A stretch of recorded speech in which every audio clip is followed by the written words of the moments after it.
इसमें मेहनत, वक्त और फिर कुदरत का करिश्मा पोशीदा है। हमारा आज का व्लॉग जो है ना, वो होगा धान की फसल के बारे में। पाकिस्तान में धान की फसल की बहुत सी किस्में काश्त की जाती हैं। हर किसान की एक अलग तरजीह होती है, तो वो अपनी तरजीह के हिसाब से जो है वो धान की फसल की किस्म जो है वो काश्त करते हैं। पाकिस्तान का जिहड़ा बासमती चावल है वो पूरी दुनिया च मशहूर है। धान की फसल एक ऐसी फसल होती है जिहदे विच पानी की बहुत ज्यादा अहमियत होती है। इहदे विच तकरीबन हर वक्त पानी खड़ा रहना चाहिए। ये जिहड़ी फसल है एक किसान कोलों ना सिर्फ मेहनत मंगदी है बल्कि बहुत ज्यादा खर्चा भी लैंदी है। पहले मरले उत्ते ये लाभ तैयार की जाती जे। लाभ की तैयारी वास्ते भी बड़ी मेहनत करनी पैंदी है। ये पट के ते इहदियां छोटियां छोटियां हथियां जियां बना रहे ने। एक बड़ा सारा सुहागा होना, अगे उहदे दांत बनने होने, वागा फद्दियां होनियां, पानी दे विच उन टोरना। जिमीदार नूं ओदी मेहनत दा फल उस हद तक नहीं मिलता जिस हद तक उन्हें मिलना चाहिए। काश जिमीदार दे बारे च पॉलिसियां बनाने वाले एक बारी ग्राउंड की सतह ते आके वेख लैन के जिमीदार कितनी मेहनत करता है। दोस्तों, ये आपको जो सरसब्ज खेत नजर आ रहे हैं ना, इन्हें महज एक फसल ना समझिएगा, इन्हें महज खेत ना समझिएगा, बल्कि इस धान की फसल के पीछे बहुत बड़ा राज पोशीदा है। इसमें मेहनत, वक्त और फिर कुदरत का करिश्मा पोशीदा है। इसमें किसान की बहुत बड़ी मेहनत पोशीदा है, तब जाकर ये फसल बनती है। दोस्तों, हमारा आज का व्लॉग जो है ना, वो होगा धान की फसल के बारे में, जिस पर हमें फख्र है, जिस पर हमें नाज है। क्यों? वो नाज इसलिए है कि हमारी ये फसल जो है, हमारा ये चावल जो है, ये दुनिया भर में मकबूल तरीन है। दोस्तों, हम बाजार से लेकर चावल खाते हैं, चावल हमारी खुराक का हिस्सा है और अक्सर लोग चावल बड़े ही शौक से खाते हैं। ऐसे ही है ना, मगर हम में से बहुत कम लोगों को ये पता होगा कि ये चावल जिन्हें हम बड़े शौक से खाते हैं, ये जब हम तक पहुंचते हैं तो इनके पीछे कितनी मेहनत लगती है और ये कैसे तैयार होते हैं। जी हाँ, ये धान की फसल से निकलते हैं और फिर धान की फसल में कितनी मेहनत लगती है, ये बात हम आपको आज के व्लॉग में बताएंगे।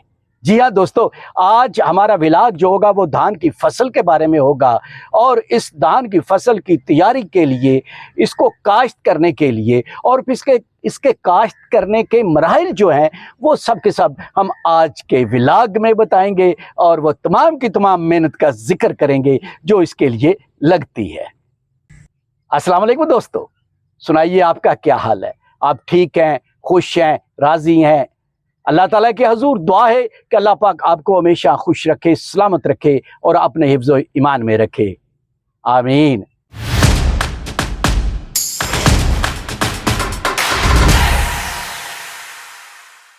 पाकिस्तान उन चंद एक ममालिक में शामिल होता है जो धान की फसल जो है वो बहुत ज़्यादा काश्त करते हैं और फिर पाकिस्तान का चावल जो है ये दुनिया भर में मकबूल है अपने जायके की वजह से। जी हाँ, पाकिस्तान के चारों सूबे खैबर पख्तूनख्वा, पंजाब, सिंध और बलूचिस्तान जो है, यहाँ पर बड़े रकबे पर जो है वो धान की फसल काश्त की जाती है। पाकिस्तान में धान की फसल की बहुत सी किस्में काश्त की जाती हैं, जिनमें कुछ ऐसी होती हैं जो जल्दी पककर तैयार हो जाती हैं और कुछ जो हैं वो तैयार होने में कुछ ज़्यादा टाइम लेती हैं। इनमें जो ज़्यादातर मशहूर हैं उनमें बासमती 385, हाँ जी, बासमती 385 जो है, इसका जायका चावल का बहुत अच्छा होता है और इसी तरह कैनाल सुपर बासमती जो है ये एक्सपोर्ट किया जाता है। ये भी चावल जो होता है वो बहुत अच्छा चावल होता है और पकने में भी बहुत अच्छा चावल होता है। इसी तरह सुंदरी है और इसी तरह एरी 4 और एरी 6 और शहकार, यानी धान की फसल की इस तरह की ढेर सारी किस्में हैं जो पाकिस्तान में काश्त की जाती हैं। ये अब काश्तकारों की अपनी अपनी पसंद होती है। कोई चाहते हैं कि उनकी फसल जल्दी तैयार हो जाए तो वो किस्म लगा लेते हैं और कोई चाहते हैं कि थोड़ा अगर वक्त ले भी ले मगर उसकी कीमत अच्छी हो तो वो फिर वो किस्म लगा लेते हैं। तो इन चारों सूबों में मुख्तलिफ अक़साम जो होती हैं वो काश्त की जाती हैं और हर किसान की एक अपनी किस्म जो होती है वो फेवरेट होती है, क्योंकि हर किसान की एक अलग तरजीह होती है। तो वो अपनी तरजीह के हिसाब से जो है वो धान की फसल की किस्म जो है वो काश्त करते हैं। हाँ जी दोस्तों, एक गल तुसां कमेंट करके दसनी है क्या ਤੁਹਾਨੂੰ ਇਹ ਪਤਾ ਹੈ ਕਿ ਪਾਕਿਸਤਾਨ ਦਾ ਜਿਹੜਾ ਬਾਸਮਤੀ ਚਾਵਲ ਹੈ ਉਹ ਪੂਰੀ ਦੁਨੀਆ 'ਚ ਮਸ਼ਹੂਰ ਹੈ। हाँ जी, ये चावल पाकिस्तान बहुत ज़्यादा एक्सपोर्ट करता है तो पूरी दुनिया विच ये चावल मशहूर है। क्या तुहानू इस गल दा पहले पता सी? अगर पता है तो तां भी कमेंट करके दसो, ते जे अगर तुहाडी मालूमात च इजाफा होया तो तां भी कमेंट करके दसो। दोस्तों, इत्थे मैं तुहानू एक आम तरीन गल दसना चाहना, धान की फसल एक ऐसी फसल होंदी है जिहदे विच पानी की बहुत ज़्यादा अहमियत होंदी है। इहदी लाभ लाण तो लैके यानी इहदा बीं लाना है, फिर उन्हें वड्डा होना है, 25 दिन महीना वो पनीरी बनन उत्ते यानी गड्ढण दे काबल पनीरी बनन उत्ते ला दिंदा है। उस वेले तो लैके ते फसल पक्कण तक इहदे विच पानी की बहुत ज़्यादा अहमियत होंदी है और ये फसल बहुत ज़्यादा पानी लैंदी है। जी हाँ, इस फसल च इतनी पानी की जरूरत होंदी है कि इहदे विच तकरीबन हर वक्त पानी खड़ा रहना चाहिए, इतना पानी चाहिए। तो जे पानी की जरूरत होवे, पानी ज़्यादा ये फसल लैंदी होवे तो फिर यकीनी तौर पर खर्चा भी इहदे उत्ते ज़्यादा होना है। खादां दा खर्चा अलग है, उस तो बाद जरिए दविया स्प्रे वगैरह का खर्चा अलग है, मगर पानी का खर्चा जिहड़ा है वो एक पासे है। क्यों? इहदा पानी पूरा करने वास्ते अगर बिजली की मोटर चलानी है तो फिर बिजली का खर्चा, और अगर पीटर चलाना है तो फिर महंगा डीजल। यानी हर हालत दे विच ये जिहड़ी फसल है ये किसान कोलों ना सिर्फ मेहनत मंगदी है बल्कि बहुत ज़्यादा खर्चा भी लैंदी है।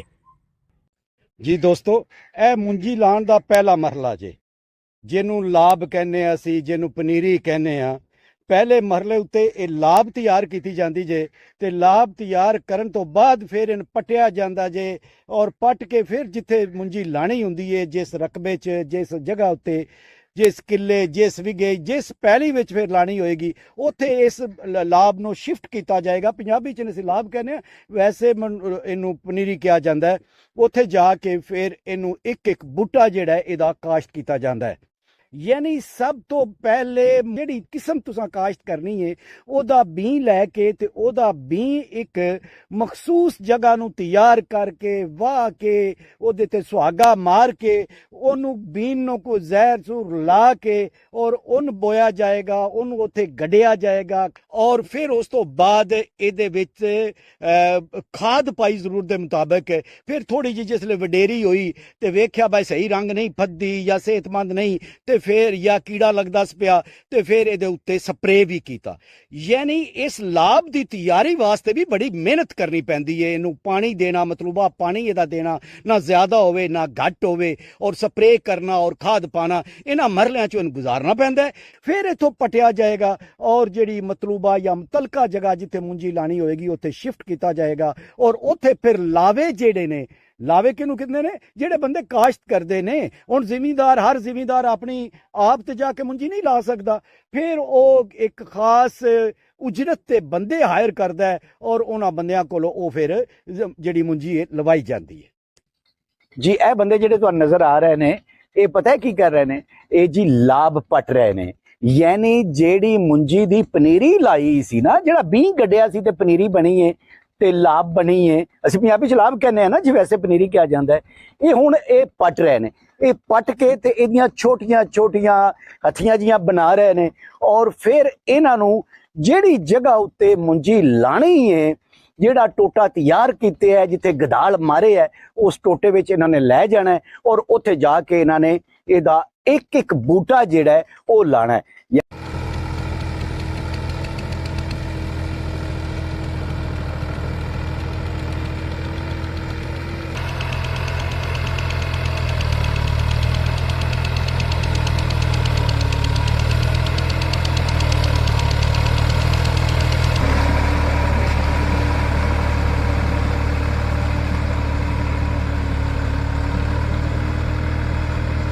पानी डालने तो पहले वैसे 2-3 बारी इनू सील लाई दी है।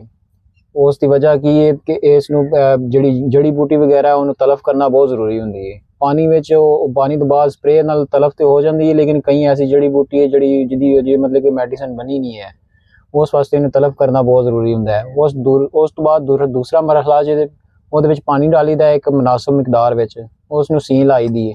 सीन लगा के उसनू छोड़ दईदा है, छोड़ के तो फिर ਉਹਦੇ ਵਿੱਚ थोड़ी देर रिलैक्स करके उसनू एक प्रॉपर मतलब कि वो गाला जिसनू कहंदे ने कि गाला खा ले जमीन, ਉਹ ਗਾਲਾ ਜਿਸ ਟਾਈਮ ਖਾ ਲੈਂਦੀ ਉਹਨੂੰ ਦੌਰ ਲਗਾ ਕੇ ਤੇ ਉਹਨੂੰ ਸੀ ਸੁਹਾਗਾ ਕਰ ਦਈਦਾ। ਉਸ ਤੇ ਮਰਹਲੇ ਤੋਂ ਬਾਅਦ ਬਿਲਕੁਲ ਜ਼ਮੀਨ ਤਿਆਰ ਹੋ ਜਾਂਦੀ ਹੈ ਮੁੰਜੀ ਵਾਸਤੇ। ਜੀ ਦੋਸਤੋ, ਹੁਣ ਜਿਹੜਾ ਮਰਲਾ ਤੁਸੀਂ ਦੇਖ ਰਹੇ ਹੋ ਇਸ ਜ਼ਮੀਨ ਦੀ ਤਿਆਰੀ ਦਾ ਆਖਰੀ ਮਰਲਾ ਹੈ ਮੁੰਜੀ ਲਾਉਣ ਵਾਸਤੇ।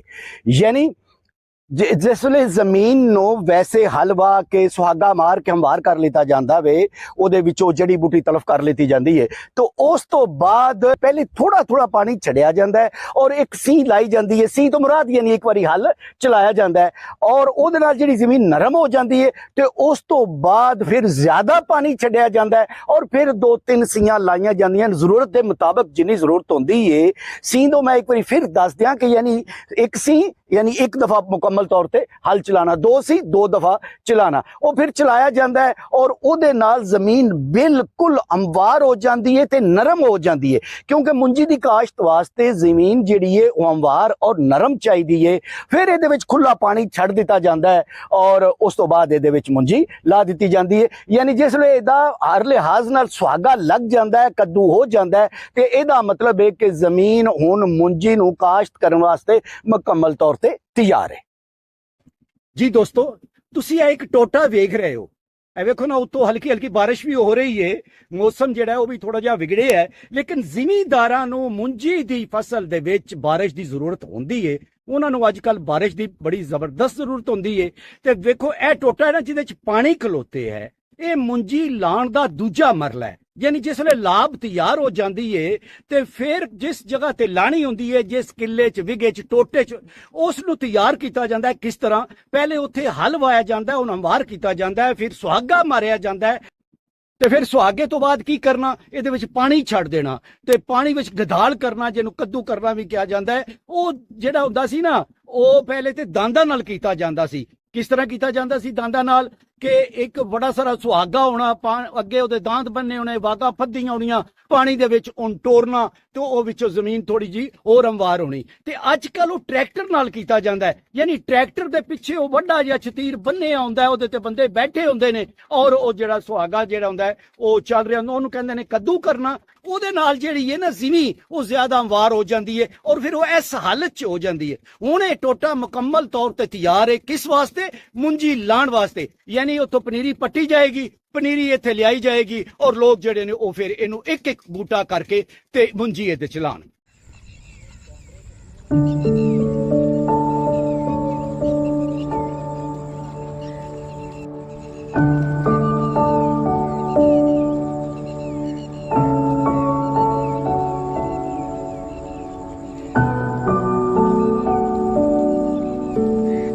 ਅੱਜ ਕੱਲ ਮੁੰਜੀ ਦੀ ਕਾਸ਼ ਦਾ ਸੀਜ਼ਨ ਹੈ ਤੇ ਮੈਜੋਰਟੀ ਜਿਹੜੀ ਤੁਹਾਨੂੰ ਜ਼ਿਮੀਂਦਾਰਾਂ ਦੀ ਨਜ਼ਰ ਆਵੇਗੀ ਉਹ ਮੁੰਜੀ ਜਿਹੜੀ ਹੈ ਨਾ ਉਹ ਲਾਂਦੀ ਤੁਹਾਨੂੰ ਨਜ਼ਰ ਆਵੇਗੀ, ਇਹਦੇ ਚ ਮਸਰੂਫ ਹੋਣਗੇ। ਕਿਉਂਕਿ ਸਾਡੇ ਇਲਾਕੇ 'ਚ ਖੁਸੂਸੀ ਤੌਰ ਤੇ ਇਹ ਇਲਾਕਾ ਜਿਹੜਾ ਹੈ, ਇਸ ਇਲਾਕੇ ਦੇ ਵਿੱਚ ਮੁੰਜੀ ਦੀ ਜਿਹੜੀ ਅਹਿਮੀਅਤ ਹੈ ਉਹ ਬਹੁਤ ਜ਼ਿਆਦਾ ਵੇ। ਯਾਨੀ ਜਿਹੜੀ ਆਮ ਤਰੀਨ 2 ਫਸਲਾਂ 2-3 ਹੁੰਦੀਆਂ ਨੇ ਜਿਨ੍ਹਾਂ ਵਿੱਚ ਕਣਕ ਹੈ ਜਾਂ ਮੁੰਜੀ ਹੈ, ਉਹਨਾਂ 'ਚ ਇਹ ਕਹਿ ਲਵੋ ਕਿ ਸਭ ਤੋਂ ਆਮ ਜਿਹੜੀ ਫਸਲ ਹੈ ਜਾਂ ਜਿਹੜੀ ਪ੍ਰੋਫਿਟ ਆਵਰ ਹੈ, फल आवर है, फ्रूट फुल है ਜ਼ਿਮੀਂਦਾਰ ਵਾਸਤੇ, ਉਹ ਕਿਹੜੀ ਹੈ? ਉਹ ਮੁੰਜੀ ਹੈ। ਤੇ ਤੁਸੀਂ ਆਪ ਵੇਖ ਰਹੇ ਹੋ ਕਿ ਜ਼ਿਮੀਂਦਾਰ ਨੂੰ ਇਹ ਫਸਲ ਜਿਸ ਵੇਲੇ ਤੁਹਾਡੇ ਤੱਕ ਆਂਦੀ ਹੈ ਤੇ ਕਿਸ ਸ਼ਕਲ 'ਚ ਆਂਦੀ ਹੈ ਤੇ ਉਹਨੂੰ ਇਹਦੇ ਵਾਸਤੇ ਕਿਤਨੀ ਮਿਹਨਤ ਕਰਨੀ ਪੈਂਦੀ ਹੈ ਤੇ ਤਾਂ ਤੁਹਾਡੇ ਕੋਲ ਉਸ ਫਸਲ ਦਾ ਰੰਗ ਆਂਦਾ ਹੈ। ਔਰ ਇੱਥੇ ਫਿਰ ਮੈਂ ਇੱਕ ਵਾਰੀ ਉਹੀ ਸ਼ਿਕਵਾ ਕਰਾਂਗਾ, ਉਹੀ ਸ਼ਿਕਵਾ ਜਿਹੜਾ ਕਿ ਜਦਨ ਵੀ ਮੇਰੀ ਕੋਈ ਵੀਡੀਓ ਆਂਦੀ ਹੈ ਜ਼ਿਮੀਂਦਾਰ ਦੇ ਬਾਰੇ 'ਚ, ਔਰ ਮੈਂ ਉਹ ਅਕਸਰ ਜ਼ਿਕਰ ਕਰਦਾ ਹੁੰਦਾ ਕਿ ਜ਼ਿਮੀਂਦਾਰ ਨੂੰ ਉਹਦੀ ਮਿਹਨਤ ਦਾ ਫਲ ਉਸ ਹੱਦ ਤੱਕ ਨਹੀਂ ਮਿਲਦਾ ਜਿਸ ਹੱਦ ਤੱਕ ਉਹਨੂੰ ਮਿਲਣਾ ਚਾਹੀਦਾ ਹੈ ਜਾਂ ਜਿਤਨੀ ਉਹ ਮਿਹਨਤ ਕਰਦਾ ਹੈ। ਕਾਸ਼ ਜ਼ਿਮੀਂਦਾਰ ਦੇ ਬਾਰੇ 'ਚ ਪਾਲਿਸੀਆਂ ਬਣਾਉਣ ਵਾਲੇ ਇੱਕ ਵਾਰੀ ਗਰਾਊਂਡ ਦੀ ਸਤ੍ਹਾ ਤੇ ਆ ਕੇ ਵੇਖ ਲੈਣ ਕਿ ਜ਼ਿਮੀਂਦਾਰ ਕਿਤਨੀ ਮਿਹਨਤ ਕਰਦਾ ਹੈ ਔਰ ਉਹਨ ਕਿਤਨੀ ਮੁਸ਼ਕਲਾਤ ਨੇ, ਤੇ ਸ਼ਾਇਦ ਫਿਰ ਉਹਨਾਂ ਦੀਆਂ ਪਾਲਿਸੀਆਂ ਦੇ ਵਿੱਚ ਕੁਝ ਫਰਕ ਆ ਜਾਵੇ। ਹਾਂ ਦੋਸਤੋ, ਤੁਸੀਂ ਇਹ ਦੱਸੋ ਕਿ ਤੁਹਾਨੂੰ ਵਲਾਗ ਕਿੱਕਣ ਦਾ ਲੱਗਾ? ਇਨਫੋਰਮੇਟਿਵ ਸੀ ਤੁਹਾਡੇ ਵਾਸਤੇ? ਅਗਰ ਤੇ ਤੁਹਾਡੇ ਵਾਸਤੇ ਮਾਲੂਮਾਤੀ ਸੀ ਤੇ ਫਿਰ ਵਲਾਗਸ ਅਪਡੇਟਸ ਨੂੰ ਸਬਸਕ੍ਰਾਈਬ ਕਰ ਦਿਓ ਤੇ ਬੈਲ ਆਈਕਨ ਜਿਹੜੀ ਹੈ ਉਹਨੂੰ ਪ੍ਰੈਸ ਕਰ ਦਿਓ ਤਾਂ ਕਿ ਤੁਹਾਨੂੰ ਹਰ ਨਵਾਂ ਆਉਣ ਵਾਲਾ ਵਲਾਗ ਬਰ ਵਕਤ ਮਿਲੇ। ਤੇ ਨਾਲੇ ਇਹਨੂੰ ਲਾਈਕ ਵੀ ਕਰੋ ਤੇ ਆਪਣੇ ਦੋਸਤਾਂ ਵਿੱਚ ਸ਼ੇਅਰ ਵੀ ਕਰੋ। ਇਹਦੇ ਨਾਲ ਹੀ ਸਫਦਰ ਇਕਬਾਲ ਵੜੈਚ ਨੂੰ ਦਿਓ ਇਜਾਜ਼ਤ। ਅੱਲਾ ਹਾਫਿਜ਼।